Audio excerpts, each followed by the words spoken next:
Imagineu-vos que ara mateix teniu el vostre fill o filla que acaba de néixer i està completament sa. Però, amb 6 mesos, els metges us diuen que el vostre fill o filla pot morir o pot quedar en estat vegetatiu.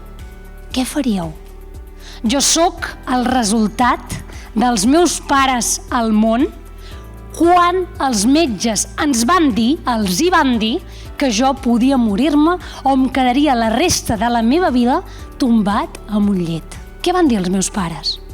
Què podem fer perquè el nostre fill sigui feliç? Perquè crec que la base i l'objectiu de cada un sempre ha d'anar envoltat d'allò que ens faci feliços. El sentit de l'humor per mi és un vehicle de comunicació, perquè considero que a la vida hi ha moltes persones que poden tenir els càrrecs o que poden tenir la cartera molt plena, però el més important a la vida és sempre com l'afrontem. I per mi, el sentit de l'humor és la base per connectar amb les persones, sigui qui sigui com sigui, tingui el que tingui.